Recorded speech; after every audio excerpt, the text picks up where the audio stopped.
Good morning to all of you. आज हम लोग वायुमंडल के जो अगला चैप्टर हैं सूर्यातप उसके बारे में अध्ययन करेंगे। इस भाग में हम लोग देखेंगे कि सूर्यातप होता क्या है, इसका जो मानव जीवन के लिए महत्व क्या है, और इसके अतिरिक्त जो पृथ्वी पर जो सूर्यातप इसका वितरण है, इसका कौन कौन से कारक इसको प्रभावित करते हैं। ठीक है, तो सबसे पहले हम लोग देखते हैं कि सूर्यातप होता क्या है। तो सूर्यातप जो सूर्य से पृथ्वी पर आने वाली सौर विकिरण है उसको ही सूर्यातप की संज्ञा देते हैं। ठीक है, तो यदि सूर्यातप को यदि मापा जाए वायुमंडल के जो ऊपरी भाग पर मापा जाए, ठीक है, प्रति वर्ग सेंटीमीटर प्रति मिनट के हिसाब से यदि प्रति वर्ग सेंटीमीटर में 1 मिनट तक सौर विकिरण को मापा जाए तो वो 2 कैलोरी एनर्जी के रूप में होगा। तो इसको ही सौर स्थिरांक की संज्ञा देते हैं। ठीक है, सौर स्थिरांक कितना हम लोग का होता है, 2 कैलोरी एनर्जी होती है। ठीक है, अब देखते हैं कि सूर्य से जितना भी एनर्जी आता है, सूर्य से जितना एनर्जी आता है तो हम लोग को जो पृथ्वी में मिलने वाला एनर्जी है उसका 1/2 अरबवा भाग मिलता है। ठीक होता है, 1/2 अरबवा भाग।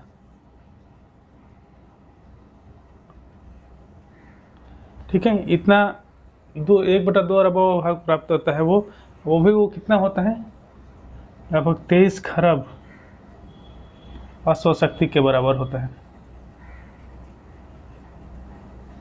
ठीक है, इससे अंदाजा लगा सकते हैं कि सूर्य में कितना एनर्जी होगा। ठीक है, 1/2 अरबवा भाग होता है, वो लगभग 23 खरब अश्व शक्ति के बराबर होता है। ठीक है, तो अब देखते हैं कि हम लोग इसका महत्व क्या है मानव जीवन के लिए। ठीक है, तो मानव जीवन के लिए सबसे बड़ा तो महत्व यही है कि इस सूर्यताप की वजह से ही मानव जीवन का अस्तित्व ही संभव हो पाया है। मानव जीवन या पूरी जीव जंतु जगत का ही अस्तित्व इसी पर निर्भर हो पाया है, क्योंकि इसके वजह से ही दिन या रात का यहाँ पे बनना होता है।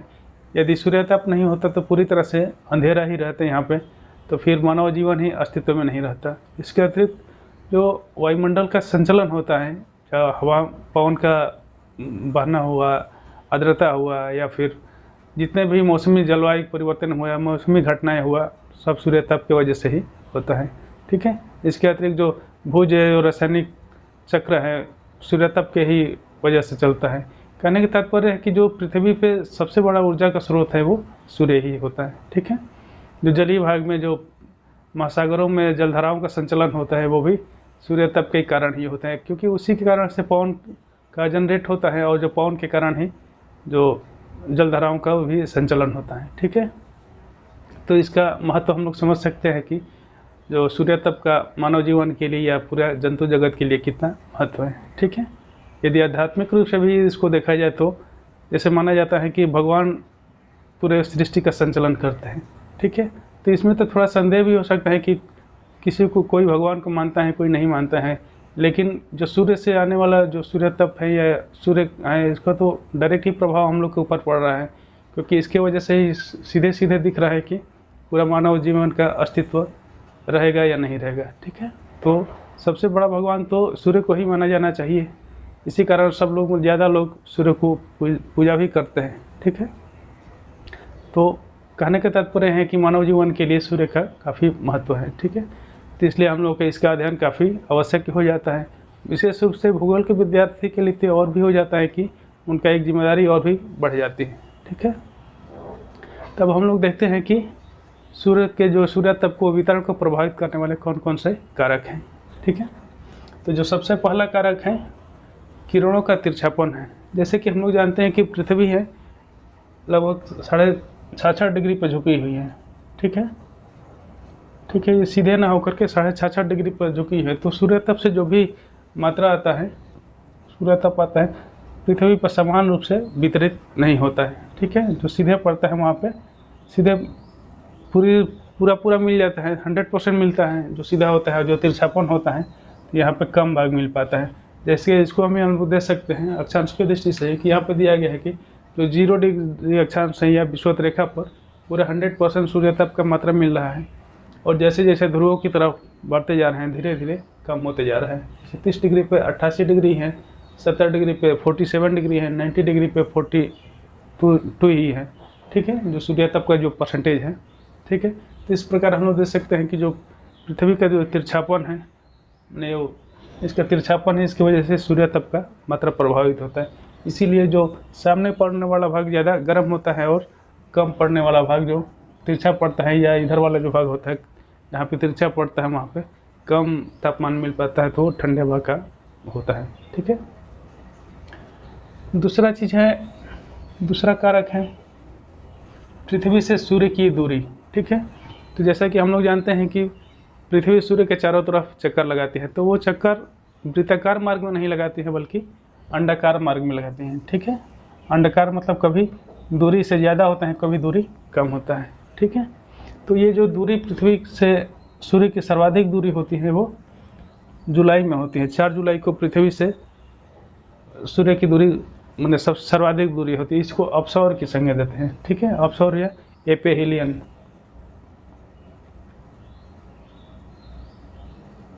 ठीक है, एपिहिलियन के संज्ञा देते हैं। और जो जिसमें सूर्य से पृथ्वी की नज़दीक सर्वाधिक निकटतम दूरी होती है उसको अपसौर की संज्ञा, उपसौर की संज्ञा देते हैं, ठीक है, उपसौर, या इसको पेरिहिलियन की संज्ञा देती हैं, ठीक है, पेरिहिलियन की संज्ञा देते हैं, ठीक है। तो यदि इस आधार पर देखा जाए तो जिस समय सूर्य से पृथ्वी की दूरी सर्वाधिक होती है उस समय पृथ्वी पर सबसे कम तापमान होना चाहिए, और जिस समय पृथ्वी से सूर्य की दूरी नज़दीक है या अपसौर की स्थिति में होती है तो उस समय सर्वाधिक तापमान, उसमें तापमान इसमें ज़्यादा होना चाहिए और यहाँ पर तापमान सर्वाधिक कम होना चाहिए, क्योंकि ज़्यादा दूरी है तो सर्वाधिक कम तापमान होना चाहिए। लेकिन होता ठीक इसके विपरीत है। जिस समय सूर्य से पृथ्वी की दूरी ज़्यादा होती है उस समय मतलब 4 जुलाई को हम लोग, जैसे हम लोग जानते हैं कि उसमें ग्रीष्म ऋतु का सीजन होता है, जबकि ये 3 जनवरी सर्वाधिक नज़दीक होता है।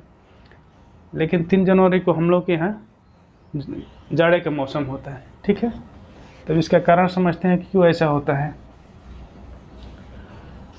जैसे कि हम लोग जानते हैं कि पृथ्वी 66.5 डिग्री पर झुकी हुई है, लेकिन जिस समय 66.5 डिग्री पर झुकी हुई है और सूर्य का किरण आता है, ये नॉर्थ पोल है, साउथ पोल है, तो इस समय पृथ्वी जो सूर्य का किरण होता है विषुवत कर्क रेखा पर ठीक सीधे पड़ता है, इसलिए यहाँ पर टेम्परेचर काफ़ी ज़्यादा हो जाता है, ठीक है, तापमान ज़्यादा होता है। और इस क्षेत्र में जो साउथ वाले क्षेत्र है, दक्षिणी गोलार्ध है, यहाँ पर तापमान कम रहता है, ठीक है।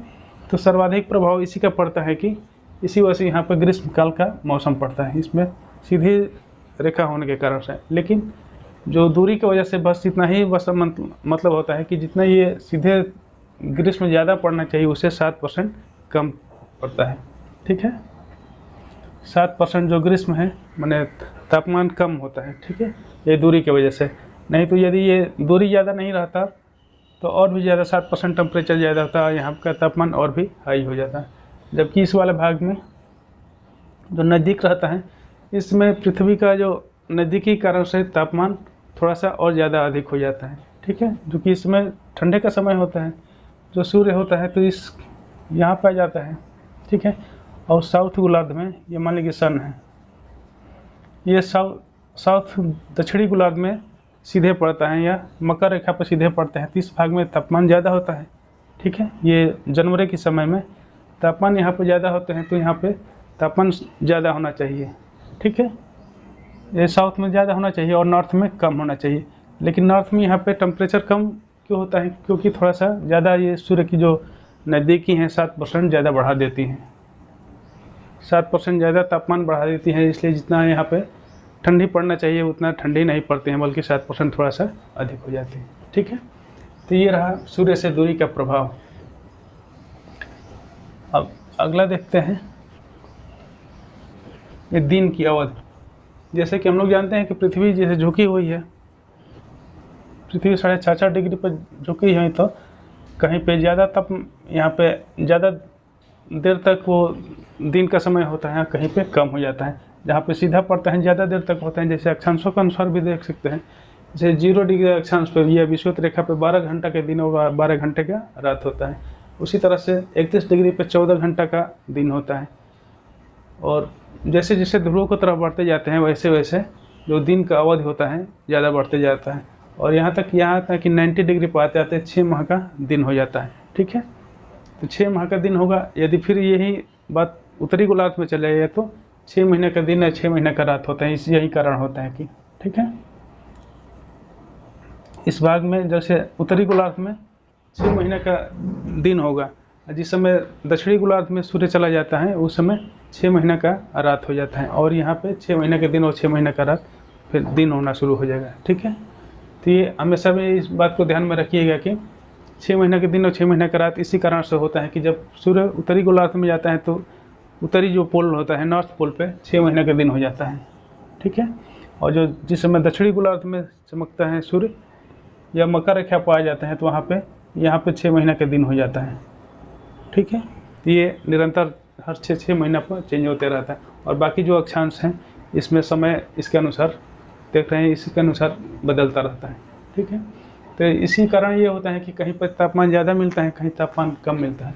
हालांकि इसका प्रभाव जो 6 महीने के दिन या 6 महीने का रात होता है, इसका प्रभाव बहुत असर नहीं इसलिए पड़ पाता है कि ये तिरछापन, ये जो अभी हम लोग देखे थे किरणों का तिरछापन के कारण इसका बहुत अंतर नहीं पड़ता है। ठीक है, अब अगला है वायुमंडल का प्रभाव।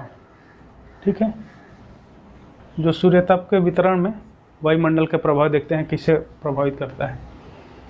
तो जैसा कि हम लोग जानते हैं कि पृथ्वी के चारों तरफ वायुमंडल है। ठीक है, चारों तरफ वायुमंडल है। इस वायुमंडल में कई तरह की गैसें होती हैं, धूल कण होते हैं, ठीक है, या जल वाष्प होता है।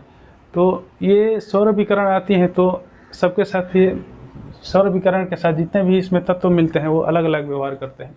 जैसे जल वाष्प हैं तो सौर विकिरण आते हैं तो काफ़ी इसको सोख लेता है, सोख करके यहाँ पे तापमान बढ़ा देता है, जिससे पृथ्वी पर पूरा नहीं जा पाता है, जो सौर विकिरण नहीं जा पाता है। इसके अतिरिक्त इसमें जो धूल कण होते हैं इसका 2-3 कारण होते हैं। एक तो होता है कि अवशोषण करते हैं, परावर्तन करते हैं और प्रकीर्णित कर देते हैं। ठीक है, ये 3 कार्य होते हैं। तो ये जो जलवाष्प की मात्रा होता है, जलवाष्प इसमें होता है तो जो सौर किरण का भी अवशोषण कर लेता है। ठीक है, तो पृथ्वी पे पूरा तरह से वो जो सौर विकिरण है नहीं पहुंच पाता है। दूसरा चीज़ होता है कि कुछ चीज़ें इसमें गैसें होती हैं या बादल होता है या धूल कण होता है, ये सूर्य को बिना ऊर्जा में परिवर्तित किए हुए तुरंत इसको वापस भेज देता है। ठीक है, मैंने बिना इसमें तरंग में परिवर्तित किए हुए, जैसे कि ये आता है सन आते हैं तो शॉर्ट वेव में आता है। ठीक है, तो शॉर्ट वेव में भी वापस कर दिया जाता है।